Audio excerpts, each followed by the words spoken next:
네. 자, 일단 그나마 미국 증시 거의 한 3.4? 네네. 나스닥 빠지긴 했습니다만 그래도 ISM 지수가 서비스 지수가 네. 그나마 선방을 한 결과다 이런 분석들이 많았죠 아침에는. 네네네. 뭐 그렇긴 했습니다. 사실은 어저께 오늘 미국장 끝난 거 그 전에 프리장에서는 마이너스 한 뭐 6% 5%, 7% 못해도 맞아요. 6% 갔던 것 같은데. 거기에 비해서는 선전한 거기 때문에 우리 시장은 좋게 반응했는데 선전하게 마이너스 3%밖에 안 내려갔던 거는 좀 전에 말씀하신 것처럼 그저께 나왔던 ISM 제조업 지수, 고용 지수가 안 좋았잖아요. 그거에 대한 임팩트 때문에 걱정을 많이 했는데 다행스럽게 ISM 서비스는 51.4인가 해가지고 원래 예상했던 수준을 조금 넘었다고 또 하더라고요. 그래서 어쨌든 50 이상이고 거기에 고용지수도 괜찮고 그러다 보니까 좀 안심을 한 것 같긴 한데 저는 그 ISM 서비스 지수가 51.4 나왔다는 거가 핵심은 아니었던 것 같고요. 장중에 사실은 달러 N 달러가 141.6까지 N고가 아주 극단을 치솟았어요. 완전 갑자기 그냥 확 튀어버렸네요. 그러다가 그게 이제 그 일본 정부가 오늘 뭔가 할 것 같다. 그러니까 구두 경고까지는 아니지만 그런 얘기가 기사 내지는 얘기가 돌면서 141.6인가 치고 나서 바로 144, 3인가 4까지 올라왔거든요. 그래서 엔캐리 트레이드 청산이라는 그 두려움이 오늘 미국장에서 좀 정점을 찍은 거 아니냐 생각이 들면서 이제 좀 저가 매수가 좀 본격화됐거든요. 그래서 ISM 서비스 지수 좋은 거 플러스지만 사실은 N고에 대한 정점에 대한 기대감이 살짝 더 강하게 들어간 거 아니겠냐 생각이 들고요. 뭐 개별적인 뉴스들이 회사별로 나온 건 별로 없었거든요. 그래서 그 두 가지로 보여주고 오늘도 일본장에서 여실히 아까 좀 앵커님이 말씀하신 것처럼 빠질 때는 같이 빠져놓고 올라갈 때는 걔네만 올라간다 그러는데 어저께 10몇 프로, 12% 빠지고 오늘 9%인가 뭐 8%인가 올라갔잖아요. 가장 반등이 심할 수 있는 크게 나올 수 있는 주식을 먼저 되사겠죠. 그 역할이 그 영역이다라고 저는 보여집니다. 네, 하여튼 또 나스닥 선물 지수가 아침에 또 반등이 나오면서 그렇죠. 또 시장에 대한 기대감이 있었는데 처음에 올랐던 거기에서 네. 쭉 윗골이 달면서 다 음봉이 나왔어요. 네. 네. 삼성전자 같은 경우는 기관 외국인 다 판 걸로 그러게 보이고, 많이 팔았네 오늘. 네. 하이닉스 정도만 약간 반등했는데 그거를 어떻게 봐야 되냐라고 봤을 때는 글쎄 어저께 오늘 하이닉스하고 삼성전자 봤을 때 어저께도 삼성전자가 많이 빠졌죠. 어제 10% 빠졌죠. 하이닉스보다 더 빠졌을 거예요, 약간요. 오늘 하이닉스보다 확실히 언더퍼폼했죠. 네. 올라가는 거 봤을 때는 글쎄요, 이게 그 매크로에 대한 우려가 아직 남아 있는 것인지 매크로가 안 좋은 경기 침체라는 걸 완전히 흔적을 지워버리지 못하기 때문에 그럴 바에는 금리 인하라는 수단을 가지고 결국은 정부라든지 작국이 대응책을 하게 되면은 많이 망가진 주식이 먼저 반등할 거다. 그러면 그런 주식들, 예를 들어서 제약바이오라든지 뭐 기타 등등 스몰캡이라든지 이런 거를 단기적으로 먼저 사서 끌어올리고 그럼 매크로가 완전히 안정화돼야지 삼성하이닉스 쪽으로 삼성 쪽으로 오는 건가 이런 생각도 들고 어쨌든 반도체는 사실은 그 AI 고점 논란도 완전히 없어진 게 아니기 때문에 다른 섹터보다는 조금 더 신중하게 상대적으로 모습을 보였다라고 설명을 드릴 수밖에 없네요. 네, 하여튼 좀 불안합니다. 네, 이게 네. 그렇게 보통 급락장 이유 없는 급락장이 나오고 난 다음에 반등이 나오면은 네, 네. 뭔가 시원함이 있어야 되는데 네네. 반등을 했는데 찜찜한 반등. 네, 뭔가가 그러고 보니까 오늘 나스닥 선물 지수도 장중에 한 2.3%까지 올라가다가 지금 한 1%, 1.2 정도로 또 빠지긴 했어요. 근데 제가 준비한 거 하나 말씀드릴게요. 네. 과거에도 어저께도 8% 빠지고 오늘 3% 올랐잖아요. 과거에도 우리가 지난 한 2, 3년 동안에 8%, 10% 빠진 적이 있거든요. 그래요? 네, 한번 보실까요? 10% 전체 창으로 해주시죠. 네, 전체 F5로 해야 되나? 네. 컨트롤 이렇게 냈습니다. 그 10% 이상 하루에 네. 코스피가 하락한 적이 닷컴 버블이 있었고요. 9.11 그 테러, 그 다음에 금융위기 3번 있었다고 합니다. 10% 이상 빠질 뻔했었잖아요. 그리고 8%대 8, 9% 사이 빠진 게 우리 2020년 팬데믹 코로나 있을 때 3월 달에 한 2번 있었어요. 제 기억으로. 그러니까 어저께는 팬데믹하고 비슷한 정도의 레벨로 빠진 거예요. 근데 빠지고 나서 대충격이잖아요. 그렇죠. 그리고 반등하는 걸 보니까 조금 달랐어요. 반등을 바로 세게 하는 경우도 있었고 조금 한 달 정도 남지 시간이 경과돼야지 안정화되는 케이스가 있었거든요.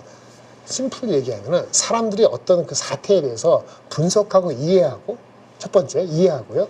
정부라든지 관계기관들이 대처에 대안을 내놓고 이런 걸 흡수하는데 시간이 걸리는 어떤 그런 상황에서는 한 달 정도 걸렸던 것 같아요. 그러니까 오늘 못 올랐다 해가지고 얼마까지 걸릴지 모르지만 한국도 이번에 보세요. 한 달 정도 지금 7월, 8월 달 내내 있을 게 뭐 있어요? 다음 주 CPI도 있지만 엔비디아 실적도 있고요. 그 다음에 잭슨홀 미팅도 있고요. 그렇잖아요. 네. 요걸 좀 지나야지 안정화될 수 있다고 좀 길게 볼 수도 있고 그 다음에 바로 올라간 거는 너무나 일시적으로 확 빠진 경우. 근데 그런 이번에 케이스죠. 대부분이 다 일시적으로 확 빠지지 않았나요? 그런데 거의 뭐 종목별로 그렇게 볼 수도 있는데 사실은 그 정확히 얘기하면 목요일 날 신호를 줬죠. 왜냐면은 그 ISM 제조업 지수가 올라가야 되는데 네. 48점 몇으로 올라가야 되는데 오히려 내려가고 거기 고용 지수가 뭉개졌잖아요. 기억나세요? 고용 지수가 49.3인가 나와 49.4가 나와야 되는데 43점 몇은 6%나 빠졌거든요. 이것이 우리 2008년도 그 금융위기 때의 고용지수처럼 ISM 제조지수가 제조업의 고용지수가 붕괴가 되다 보니까 금요일 날 나오는 고용지표 안 나왔잖아요. 11만 8천 나오고 실업률 올라가고 요거가 나오기 전에 이미 조금 힌트가 줬던 거예요. 근데 그래도 실업률이 4.3% 가서 이른바 샤메 법칙을 건드리고 비농업 취업자 수가 17만 명이 아니고 11만 원 나올지는 몰랐겠지만 힌트가 전날 좀 불안불안했던 거죠. 그래서 어떻게 보면은 하루아침에 붕괴돼갖고 뭐 핵폭탄이 일어나듯이 전쟁이 안 일어날 것 같은데 전쟁이 일어나는 저번에 이스라엘 사태처럼 작년 10월달 기억나시죠? 그런 거하고는 조금 다르다 보니까 이거는 근본적인 스트럭처, 근원적인 문제가 있거나 우리가 완전히 경기 침체는 안 본다고 했다고 하지만은 그것이 속에 있는 거 아니라는 해석에 있어서 오늘 하루 정도는 어저께 하루 정도는 분명히 시간이 좀 필요했던 것 같은 생각이 드는 거죠.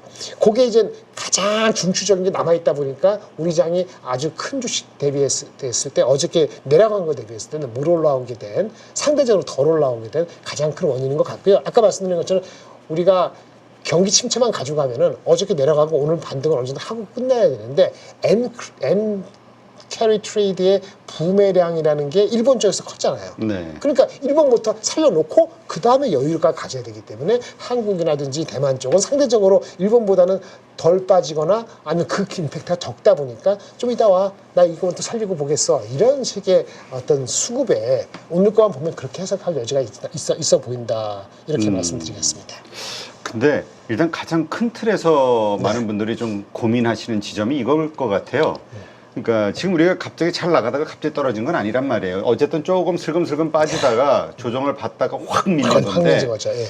아까도 말씀하셨듯이 이것이 정점으로 일어나는 일로 봐야 될 것이냐. 네네. 이것이 시작으로 해서 추가적으로 계속 뭐 잠깐의 반등 이후에 다시 또 네. 흘러내리는 일이 있을 것이냐. 그렇죠. 좋은 질문이세요. 그래서 제가 한번 가져왔습니다. 어저께 상황을 다시 한번 복귀해 볼 거예요. 어저께 8점 몇 프로 빠졌고 장중에 2380까지 갔었죠.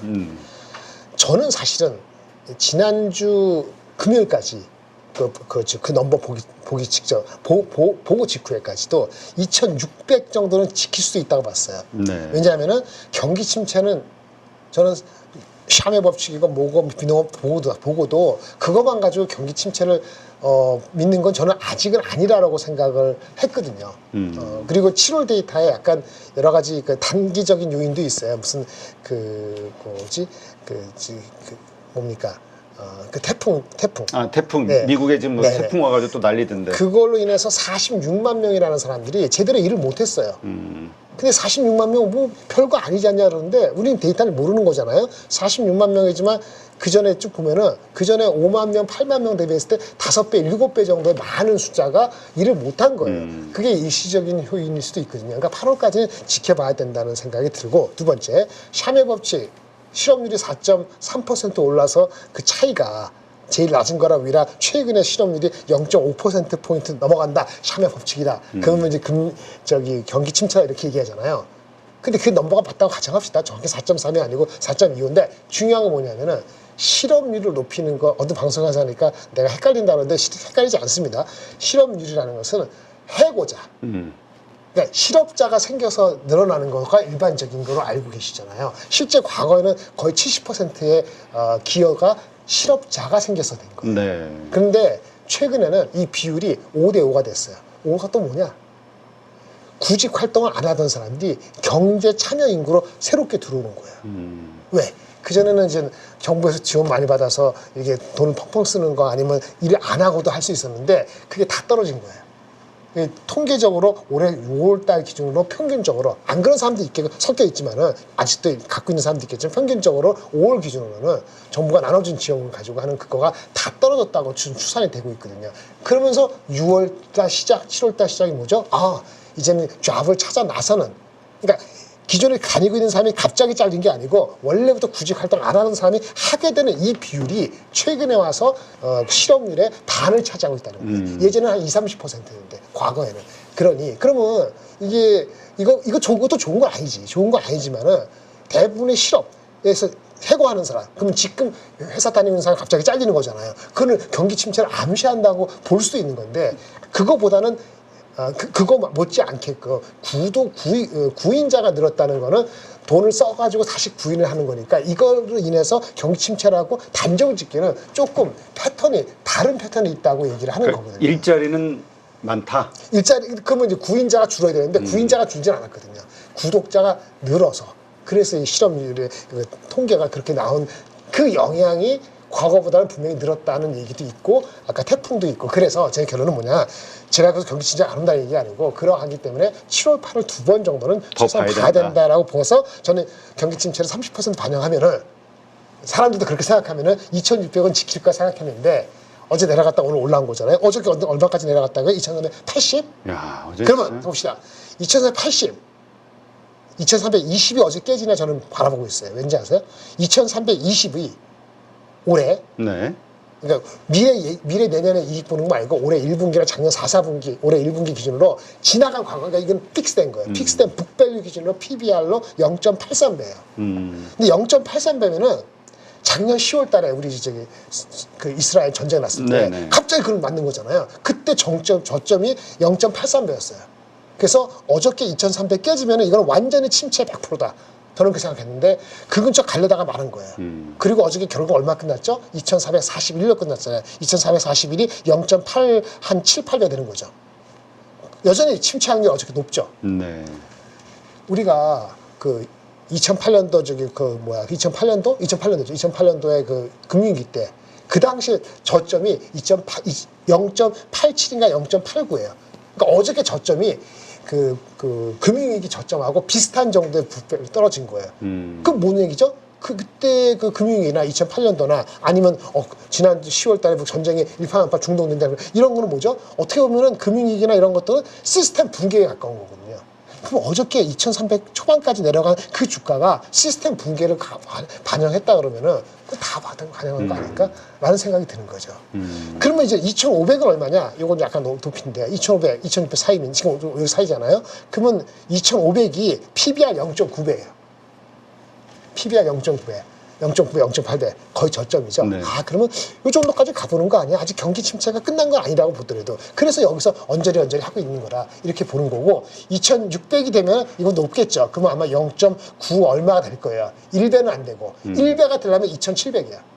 그래서 일단 경기 침체에 대한 게 시스템 리스크까지는 아니라는 생각을 하게 된 건데 어저께 그러면 왜 시스템 위기까지 갔었느냐? 아까 말씀드렸잖아요. 경기 침체 공포만 나온 게 아니고 선호가 바뀌었는데 엔캐리 청산에 의한 수급이 무너질 수 있다는 이 우려까지 반영을 했기 때문에 2,500까지 밑으로까지 내려간 거다. 요게 좀 조금 수그러드니까 다시 2,500 머리 올라온 거다. 이렇게 해석을 한다면 누가 저번에 찐반이냐면은 어저께 바닥은 쳤어요. 하지만 지금 말씀하신 대로 왔다 갔다 하겠죠. 이게 사람들의 심리가 왔다 갔다 잡혀야 되니까. 아직은 그렇죠. 불안하니까. 예, 그렇죠. 예. 빨리는 못 가더라도 바닥은 2,320, 50 이렇게는 아마 안 갈 거로 저는 봅니다. 네.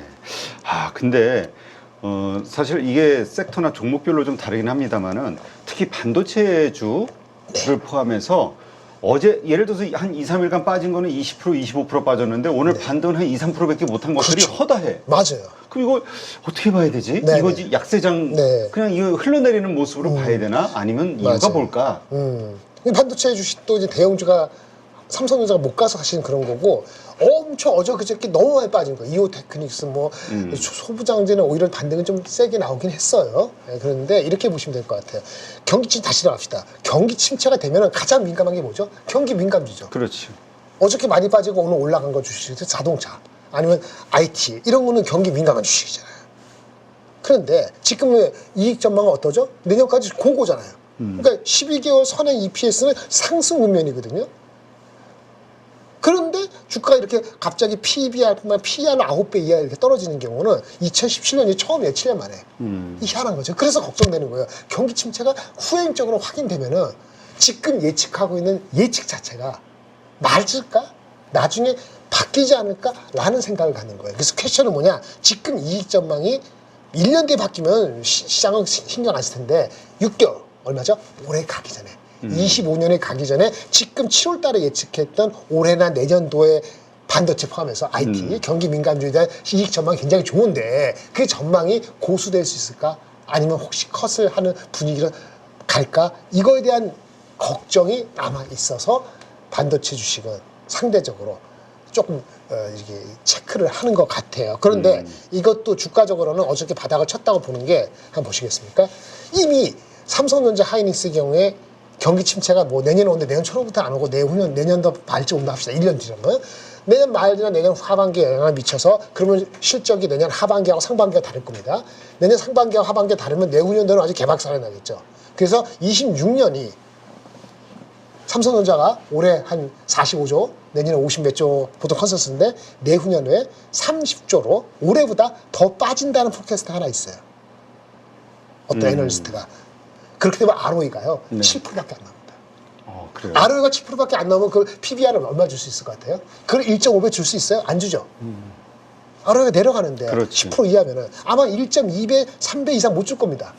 그 1.2배, 3배, 그러니까 내후년에 내려간다는 경기 침체를 반영했다고 추정되는 그런 그 추정을 기준으로 하면은 7만 원 초반까지 밀리고 목이 8만 원일 겁니다. 경기 침체가 맞다면 후행적으로. 그래서 결론은 뭐냐? 지금은 3, 4분기 어닝 포캐스트는 안 바뀔 겁니다. 좋을 거예요. 근데 4, 4분기 실적이 나오는 내년 1, 4분기. 그러니까 4, 4분기가 지나가고 있는 9월, 10월, 우리 10월, 11월 달에 내년을 바라볼 때 전망 정도는 지금 경기 침체에 아까 무슨 샤메 법칙이 맞다 그러면은 네. 후행적으로 가을, 겨울 넘어갈 때 예측이 바뀔 소지도 있다고 본단 말이에요, 사람들이. 그러면은 이 숫자가 7만 원 후반에서 8만 원 사이에서 빨리 모두 그런 컨선이 있으면 주가 빨리 못 가는 거예요. 그게 한국을 대표하고 섹터를 대표하는 큰 종목일수록 그런 체크를 더 많이 할 거 아니겠습니까? 스몰캡은 많이 망가져도 일단 끌어올리고 보는데 그런 거고 하이닉스도 어저께 15만 원까지 갔었죠. 그렇죠.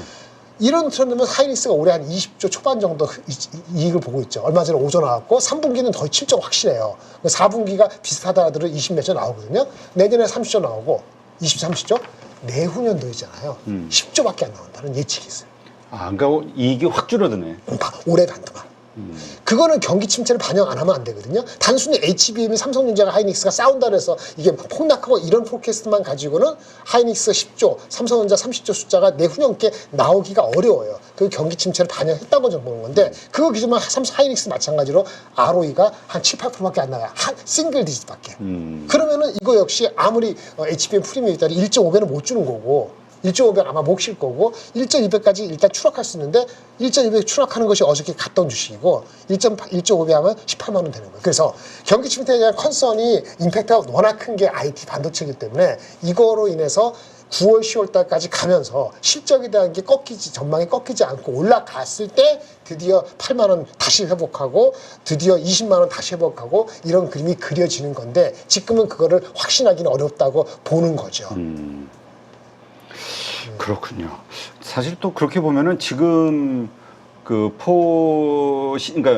그 내년 예상으로는 지금 한 5배밖에 안 되네요. SK 하이닉스가 PER이. 그러니까 얼마 전까지 PBR은 25만 원까지 갔던 거예요. 그런데 문제는 이제 그 다음에 이게 확 꺾인다라고 했을 때는 이제 완전히 네. 또 PR이 달라지니까. 근데 그건 단순히 반도체 내 경기가 아니고 아까 말한 그 경기 침체가 오고 AI 고점 논란 있잖아요. 지금 이제 알파벳이나 마이크로소프트나 메타나 뭐라 그랬죠? 투자 계속한다고. 난 뒤져주고 싶지 않아. 그리고 AI는 너네들이 좀 시간이 걸려서 그런 것 같은데 갈 거야. 우리는 계속 투자해. 라고 해서 그 미국의 네 군데 그 이제 그 클라우드 서비스 한 회사들 있잖아요. 네네. 걔네들 투자 계획을 올해 투자 계획이 작년보다 계속 높아지고 있어요. 더.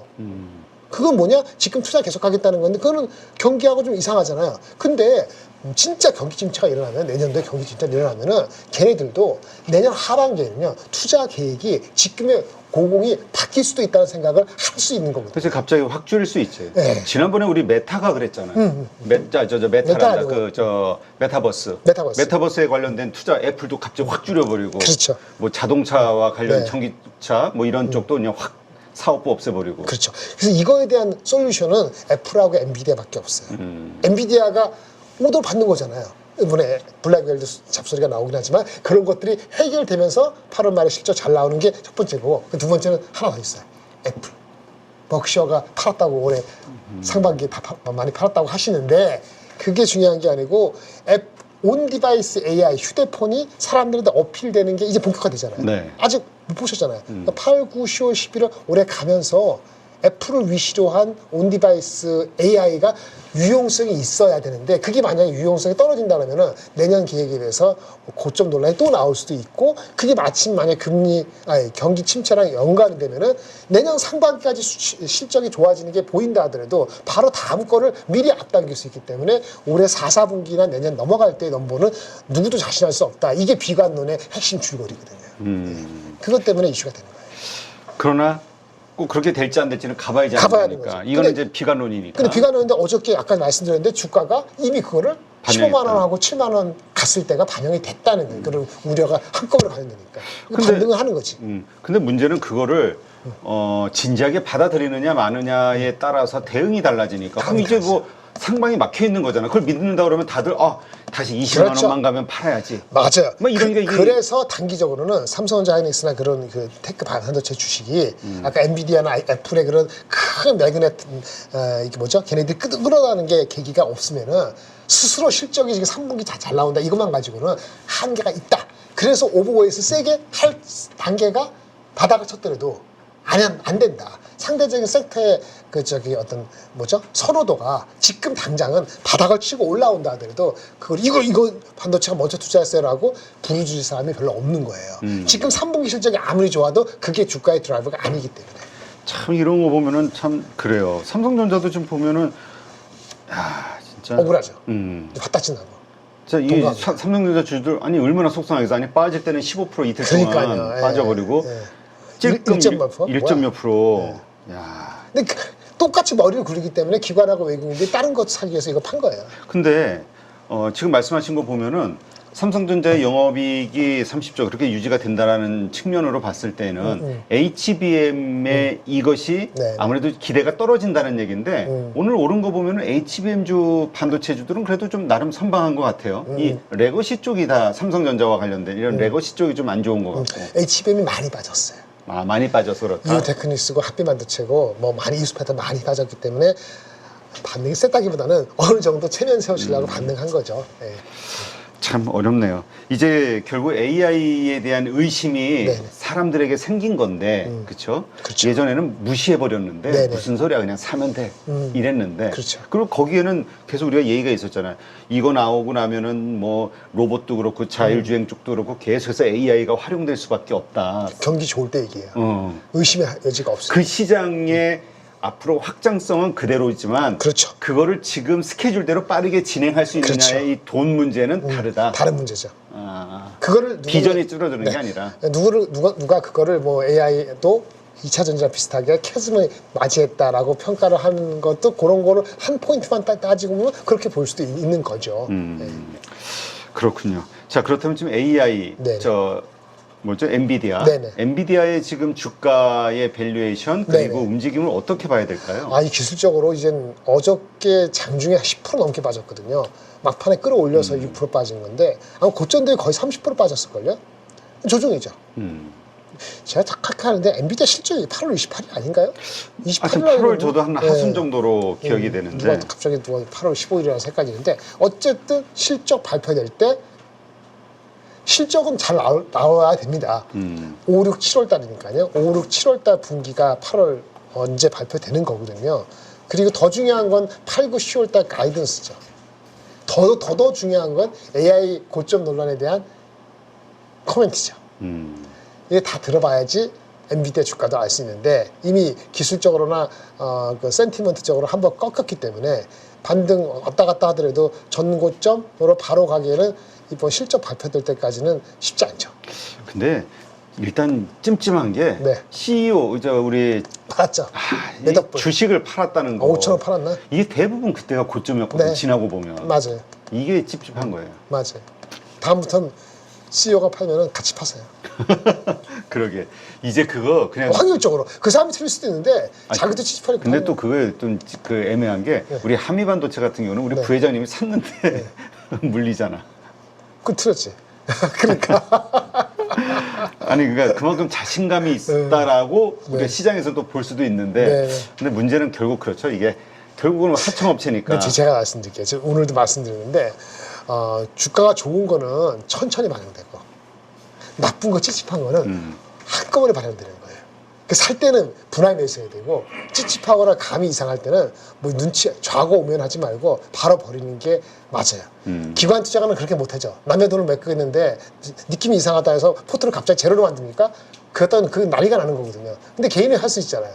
할 수 있는데 개인도 기관처럼 머리를 너무 굴려갖고 이 포트 어쩌고저쩌고 하니까 내 논리를 하고 그 붙들고 있다가 맞거든요. 사실은 찝찝하면 다 없애는 게 맞아요. 그래서 뭔가 찜찜하면은 그때 해야 되는데. 네, 개인은 그렇게 할 수 있어요. 근데 그것도 결단과 습관을 안 들여놓으면 그렇게 못합니다. 그렇죠. 이거 쉽지는 않죠. 자, 하여튼 지금 이렇습니다. 자, 엔비디아, SK 하이닉스, 한미반도체 이거 어차피 같은 네. 라인이니까 네, 네. 앞으로의 투자 전략 어떻게 하는 게 좋을까요? 아까 하이닉 삼성전자는 박스권이고요. 엔비디아 실적 나올 때까지 그때까지는 반등을 하긴 할 텐데 세지는 않을 수도 있다는 걸 염두에 두시고 그다음에 반도체 함입을 포함해서 반도체 전체적으로나 이런 섹터를 저는 벌써 3, 4주부터 언더웨이트를 해야 된다고 생각했거든요. 그러니까 오버웨이트 먼저 할 수 있는 섹터는 아닙니다. 지금은 어느 섹터도 뭐 왕창 오는 아닌데 그래도 뭐 조선주라든지 뭐 제약 바이오라든지 뭐 이런 몇 가지 종목이 더 우선적으로 눈에 들어오고 반등도 더 좀 편하게 갈 소지가 있기 때문에 그런 쪽을 먼저 생각하시고 반도체는 혹시나 다시 내려오면은 그때 너무 언더하면은 또 나중에 튈 수 있으니까 그 정도의 보충 개념으로 생각하시는 게 현실적일 것 같습니다. 최소한 한 2주, 석 주는 그렇게 갈 가능성이 높아 보여요.